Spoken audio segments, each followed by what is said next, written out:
Thank you, Mr. Chairman. You say that Google takes its content moderation responsibilities very seriously. That's your testimony here today. Is that fair to say? You strive to be even-handed and neutral.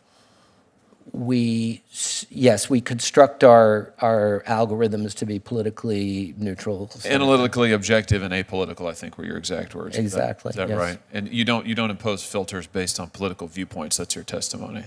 That's correct. And despite the fact that almost exclusively your executives' employees donate to one political party, I think 1% of the donations that came from Google in 2016 went to Republicans or Donald Trump. All the rest went to the other party, Hillary Clinton, the Democrats. It is your testimony that you never use content moderation to advance an ideological agenda. Is that correct? Yes, Senator, and it's, it is both contrary to our mission, contrary to our business interest, and it would be incompatible with the systems that we build to work political bias in there, which I think is why we've had third-party studies, including the ones that I referenced, that demonstrate that we do not have political bias in our product. Inconsistent with your basic values, I imagine you would say. Inconsistent with our values. Except for when you do it in China, right? You're happy to censor for the repressive authoritarian Chinese regime, like for instance with google.cn, happy to censor away any mention of Tiananmen Square, happy to help the Chinese government maintain control of all information within the country, happy to help them control the information flow to their own citizens. You're happy to do all of that. Would you call that censorship with an ideological agenda? Senator, we don't offer almost any of our products in China. We don't offer Google search. Wait. Are you saying that Google CN did not include censorship tools based on what the Chinese regime asked for? Is that your testimony? Google. Just reminds you under oath. We have not. Google CN did not include censorship material? Senator, I don't know what you're not familiar with Google CN? I'm referencing the fact that we exited China in 2010, and we did so because Google, at that point, in addition to being under attack, we felt that the censorship requirements that were being applied to Google were not compatible with the products that we were able to. But you did offer Google CN. You developed it, and it included censorship tools that would have screened out things like mentions of Tiananmen Square. Is that correct? I'm sorry, Senator. Are you referring to Project Dragonfly? Oh well, I wasn't, but because that's a separate thing. But since you mentioned Project Dragonfly, why don't you tell us about it? Is it active right now?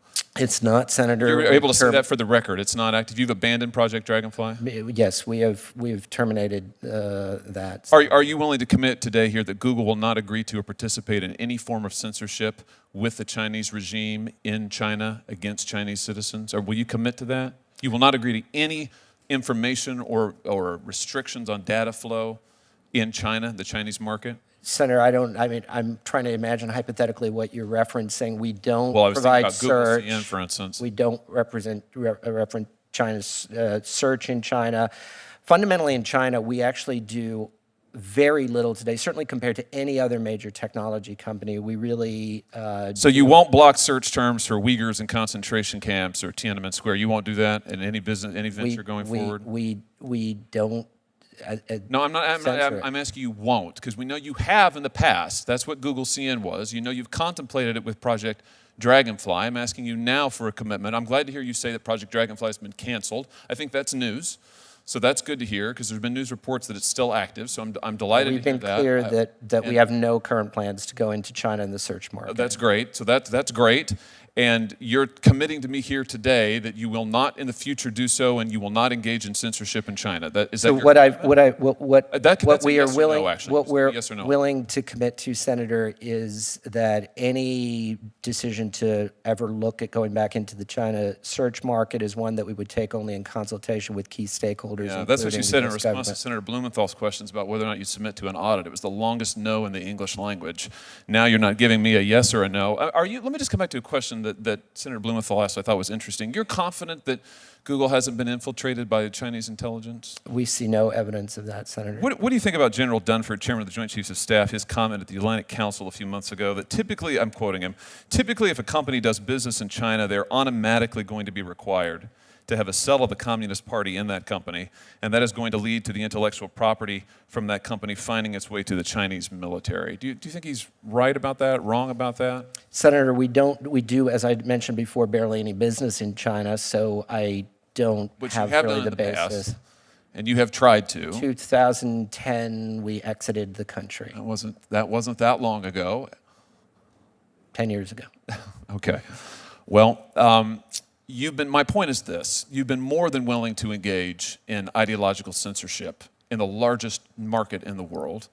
You have been more than happy to partner with the most repressive authoritarian regime on the planet, all for profits, whatever it is that is good for Google. Why would anybody believe you now when you say you won't submit to a third-party audit? You just answered Senator Blumenthal no to that. You won't commit to me that you won't engage in censorship when it suits your purposes in China and the Chinese market, for instance, in the future. Why would anybody believe you now when you say we don't ever impose an ideological agenda? What assurances can you give us? Senator, I think what I can tell you is that in China today, we don't offer any of the products that you're referencing that would... No, I mean here, what assurance? Why would we believe you now when you say in the United States or anywhere that you do business? Why would we believe anything Google says about what it does or does not do in terms of promoting an ideological agenda? We know you've done it in the past. We know you do it when it suits your bottom line. Why would we believe you now? What assurances can you give, besides your own testimony? Senator, I fundamentally disagree that we're doing, that these are practices for our bottom line. I will tell you that Google has a demonstrated track record of building search engines that meet the needs of consumers here and around the world. We are a trusted brand. I don't know what answer you're looking for, but it's... Well, what I'm looking for is a little honesty, and what I'm also looking for is some accountability. So let me give you another shot at Senator Blumenthal's question. Will you submit to an independent third-party audit about your content moderation practices? Again, we have plenty of people looking at our content moderation practices. Yes, The Economist just did a year-long study of our content. The Economist is not an independent audit. They're not auditors. It was entirely independent of Google. So is that a yes? If you're happy to do it for them, then you feel like... If third parties want to moderate... You'll open your books want to them? they look at us... Big news we're going to make today. Is this a yes? I think we're getting to yes. No, I'm telling you that Google's content moderation has been looked at by so sad. So sad. Let me ask you about YouTube, some other difficult decisions. China seems to be difficult for you. YouTube is also apparently very difficult for you.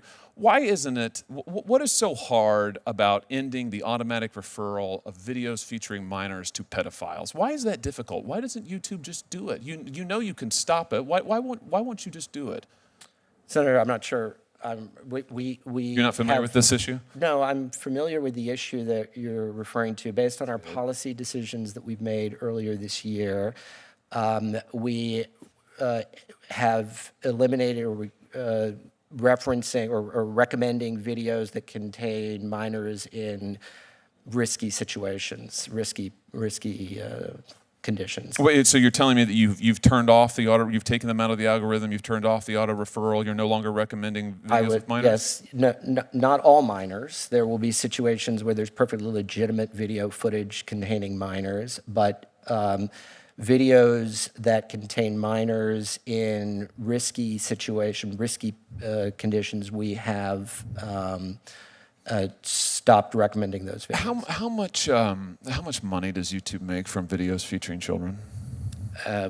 We don't break down money that way, Senator. You don't know what it really, because I thought the response to the New York Times was that it would be devastating for your business model. I don't know that reference. We don't.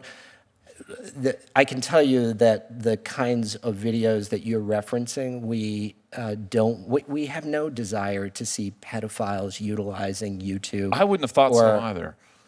And that's the reason why we've taken a number of steps. How about this? You may know that I've introduced a bill that would codify this into law. Steps, it sounds like the ones you say you've voluntarily taken. So will Google support that bill that would stop any company, yours or others, from automatically referring videos featuring minors in this way? I'd be happy to, I haven't looked at the bill, but I would be happy to look at it. And certainly it's an area it sounds like we have a common interest in working towards a successful outcome on. Well, it's certainly an area in which I think the American people have an interest in protecting their children, just as the American people have an interest in getting information that is free and fair, just as the American people have an interest in having their data protected, Absolutely. just as the American people have an interest in having companies that describe themselves as a proudly American company, those are your words. Absolutely. From not doing business with, sharing secrets with, or otherwise promoting the worst, most authoritarian regime on the planet, which is China. So, I'll just associate myself with the remarks of, I think, all of my colleagues here. Clearly, our trust and patience in your company and the behavior of your monopoly has run out. It has certainly run out with me, and I think it's time for some accountability. Thank you, Mr. Chairman.